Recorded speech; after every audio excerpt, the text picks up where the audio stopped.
I want you to think about the last time you bought something that you didn't really need. Maybe it was late at night. Maybe you were stressed. Maybe you just got paid and felt invincible for about 48 hours. And you told yourself, I deserve this. We've all been there. But here's what nobody tells you about that moment. That single decision, repeated over months, over years, is the exact reason most people never build real wealth. Not lack of income, not bad luck, not the economy, that moment. And today, I'm going to show you exactly what's happening in your brain when it happens, why traditional finance advice completely ignores it, and the one habit that actually fixes. Stick with me, because this one's different. Let me be honest with you first. 3 years ago, I got a $2,000 bonus at work. I told myself I was going to invest it. I had a whole plan.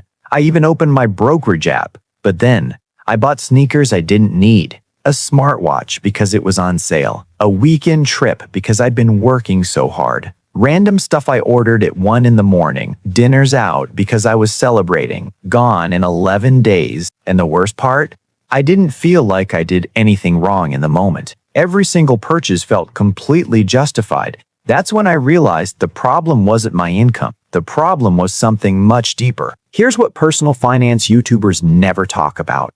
Most financial advice assumes you're a rational person making rational decisions. Just budget, spend less than you earn, automate your savings. Great advice, genuinely, but it skips the most important variable. You are not rational when you're emotional, and you are emotional almost always. Think about it. You're stressed from work, so you treat yourself. You're bored on a Sunday, so Amazon becomes therapy. You just got paid, so suddenly everything feels affordable. You're happy, so you celebrate by spending. You're sad, so you spend to feel better. There is no emotional state that doesn't lead to spending. And the financial industry knows this. Every ad, every sale, every limited time offer is specifically designed to catch you in an emotional state. Because an emotional customer is a profitable customer. Here's where it gets interesting and a little uncomfortable. Neuroscientists have studied what happens in your brain when you're about to make a purchase. Your brain releases dopamine before you buy,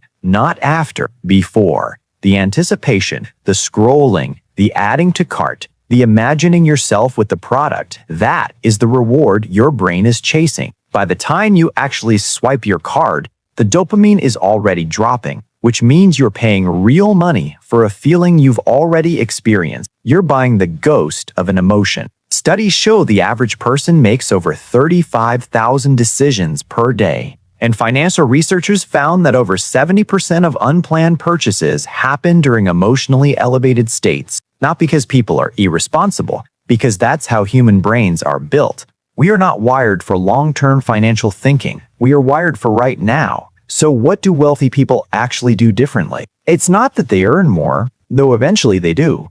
It's not that they have better spreadsheets. It's not even that they're more disciplined in the traditional sense. Here's the real answer. They've learned to recognize when they shouldn't trust themselves. That's it. Wealthy thinkers understand one thing most people don't. Your judgment in an emotional state is not your real judgment. It's a hijacked version of you running on impulse, justification, and dopamine. And the habit they've built, quietly, consistently, without making it a personality, is this. They never make financial decisions while feeling something intensely. Not excitement, not stress, not boredom, not even joy. They wait until they're neutral, calm, clear back to baseline, and then they decide. Now let me give you something practical, not vague advice, an actual system. Before any non-essential purchase, ask yourself one question. Am I buying this or am I feeling something right now? That's your filter. Use it every time. You've heard of the 24-hour rule, but most people do it wrong. They wait 24 hours and then buy anyway, because they never actually change their emotional state. The real version is this. Wait until you feel neutral about the purchase. Not excited, not deprived. Neutral. If you still want it when you're neutral, maybe it's actually worth buying. If the urge is gone, you just saved yourself money without even trying. Everyone also has 2 or 3 emotional states that make them spend. For me, it was stress and celebration. Those 2 states cost me thousands. Track your spending for 30 days and look at what you were feeling when you spent. You'll find a pattern every single time. Once you see it, you can't unsee it.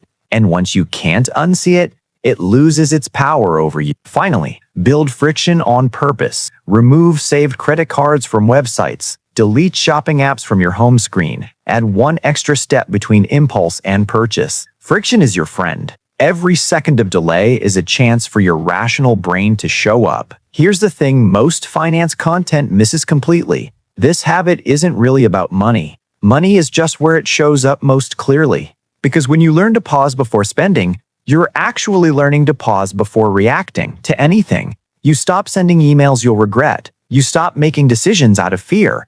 You stop living your life on autopilot. The 1% aren't just financially free. They're mentally free. They're not controlled by ads, by trends, by what other people are buying. They've built a gap between stimulus and response, and that gap is where all real wealth lives. Viktor Frankl, a man who survived the Holocaust, said it best. Between stimulus and response, there is a space. In that space is our power to choose our response. In our response lies our growth and our freedom. He was talking about life, but it applies to your bank account too. So let me leave you with this. Every single day, you are making dozens of small financial decisions, and most of them you're barely conscious for. The wealthy version of you isn't some distant, unreachable person. It's just the version of you that learned to pause, to ask one question, to wait for neutrality, to let clarity replace impulse. So the next time you're about to spend money on anything, don't ask, "Can I afford this?" Ask, "Who is making this decision right now? The real me, or how I'm feeling?" Because the calm, clear, intentional version of you builds wealth quietly, while everyone else is just being a very good customer. If this hit different, subscribe. Every week, I'm giving you the financial psychology content that nobody else is making, because knowing how to earn money is only half the game. Understanding your own mind, that's how you actually keep it.